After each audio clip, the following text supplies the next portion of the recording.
that people were upset at me because I was hesitant to take the vaccine, but that was because 2 people I knew got strokes. Yeah. I wasn't initially hesitant at all. I was set up to take it. I was set up to take it by the UFC. By the UFC, yeah. You said that, I was ready to do it. I was like, okay, shoot me up. I was going to have them do it to me. I thought of it like a flu shot. Like if I was about to do the UFC and they said, oh, you have to take a flu shot before you go to the UFC. I'm like, all right, just stick me. I didn't think it was going to be a big deal. And then they said, well, in 2 weeks when you're back, just come early and you come to the clinic. I said, okay, we'll do that. And then within that 2 weeks, it got pulled. Yeah. Luckily.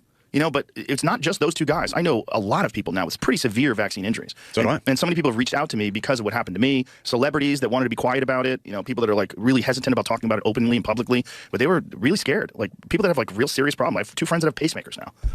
Yeah, I remember you talked about that. They're like one of them in their 30s, right? Yeah.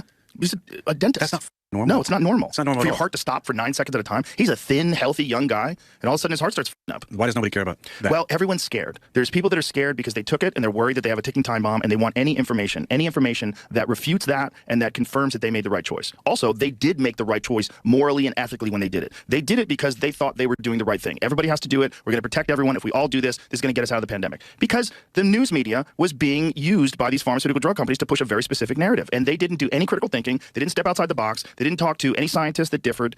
They all just stuck with whatever Fauci said, whatever the NIH said, and they also demonized people who were saying things that have been proven to be absolutely correct, like the lab leak theory. If you brought up the lab leak theory, you used to get banned from YouTube. Now it's widely accepted by everyone.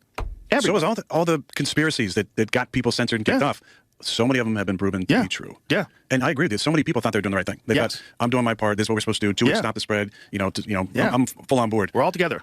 But let's look at what happened. And people are always like, why do you keep bringing up the vaccine? For multiple reasons. But listen, this is a playbook that now we have. Right. For the next time they try and do this, don't forget about this, man. Well, the big loser in this, besides the people that lost their jobs and their businesses closed and people lost their lives, the big loser has been mainstream media, because the trust in mainstream media is at an all-time low. I mean, they're laying off journalists left and right. No one wants to read the newspaper anymore. No one believes them. CNN lost all their big hosts.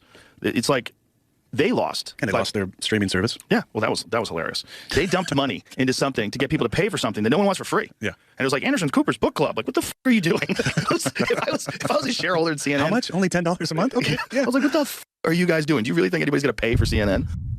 You know, there was more in there, too.